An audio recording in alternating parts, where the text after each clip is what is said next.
Hey everyone! So, about a year ago, I made the decision to downsize my life and move into this beautiful tiny house. Honestly, I didn't know what to expect at first. I thought I'd just be simplifying my living space, but what I didn't anticipate was becoming a part of an incredible community of people who live tiny all over the world. From people living in retrofitted school buses to those in sleek tiny trailers like mine, there's something truly uniting about this lifestyle. It's more than just the size of our homes, it's the philosophy behind it. We're all trying to live simpler, more intentional lives. But there's one thing that stands out to me about tiny living. It's not just about the space. It's about how you make that space work for you, your priorities, and your values. So today, I want to share the key things I've learned after living tiny and talking to so many incredible people in this community. Let's start with the most important thing, the foundation. I'm talking about literally the foundation of your tiny house, what it's built on. Whether it's a trailer, a stationary build, or a school bus, you have to make sure the structure is sound and built with quality materials. This is your home after all. You don't want to compromise on safety or durability.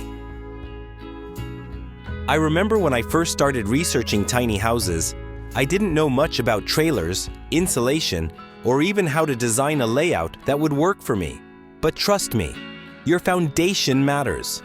It's the difference between feeling secure in your space and worrying about repairs down the road. Once you've got that solid base, the next thing to consider is how to maximize your space.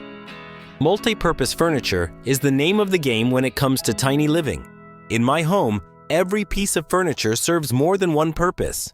My table folds away when I don't need it, and my couch doubles as a storage unit.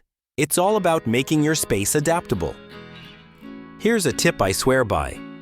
Create zones in your home, even if it's small. I have a little reading nook by the window, a separate workspace, and a kitchen that's just the right size for me. It's all about making the space feel bigger than it actually is by giving each area its own function. Another big one, especially if you plan to move your tiny home, is to think about how mobile you want your house to be. If you're going to be traveling frequently, make sure everything is secure. There's nothing worse than having to reattach furniture or fix things every time you hit the road. That's why I spent extra time ensuring that everything in my home is strapped down securely when it's time to move. But not everyone wants to move their tiny house. Some people set down roots and don't plan to go anywhere. If that's you, you can go a little bigger or more permanent with your design. So think about your lifestyle and how much mobility you need before finalizing your plans. Let's talk about budget for a second, because this is where tiny living can either save you a ton of money or cause a lot of headaches. My best advice? Invest in the spaces that matter to you.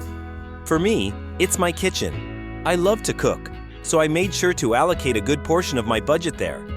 But if you're not much of a cook and prefer a spa-like bathroom, then maybe that's where you should focus your spending.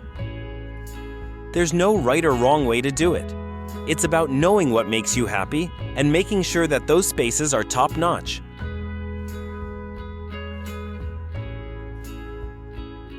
While saving on things that don't matter as much. Now, I know what you're thinking. What about the lifestyle change? Tiny living is a mindset shift. It's about letting go of what you don't need and focusing on what you do. I'll be honest, it took me a while to get used to the idea of downsizing, but now I can't imagine going back. I've learned that I don't need a massive closet or a huge living room to be happy. I just need the things that add value to my life. Here's something I wish I'd known before I started my tiny home journey. There's a real learning curve when it comes to organizing. I had to get creative with storage solutions, and at first, it felt overwhelming. But once I embraced minimalism and learned to part with things I didn't truly need, it all fell into place. It's kind of like a mental decluttering process. You get rid of the excess, and you make room for what's really important. Speaking of value, one of the best pieces of advice I can give is this. Keep what brings you joy. In a tiny home, you don't have room for things that don't serve a purpose or bring you happiness. For me, it's my record collection. I couldn't part with it. so I found a way to integrate it into my space. If you're thinking about going tiny with someone else, make sure you're comfortable with them. Tiny living requires you to be close, literally. You're sharing a smaller space, so communication and compromise are key. I always tell people that it's important to be on the same page with whoever you're living with. Whether it's a partner, a friend, or even a pet, you've got to have a good sense of humor and a lot of patience. One more thing I've learned. Tiny living is not a one-size-fits-all solution.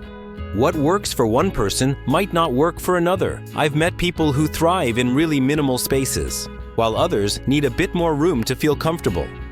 It's all about designing a space that works for you. Don't feel like you have to follow a specific blueprint. Be flexible and make your tiny home a reflection of your personality and needs. And while we're talking about flexibility, be prepared for unexpected challenges.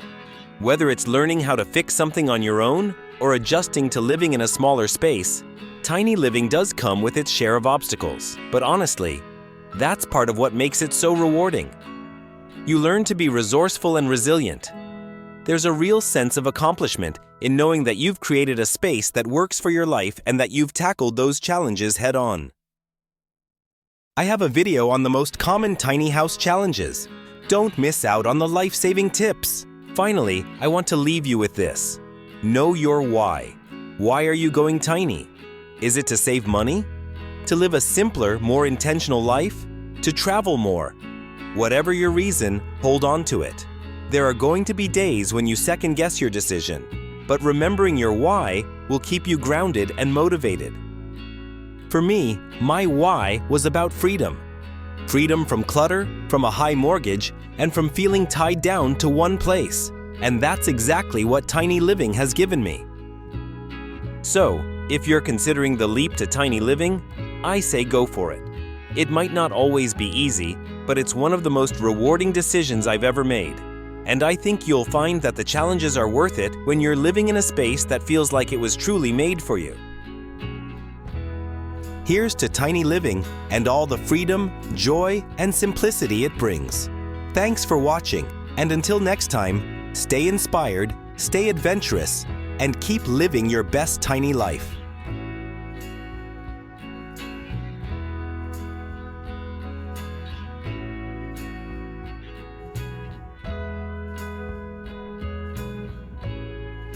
Don't miss out on my website, where I feature some of the top tiny homes on Amazon.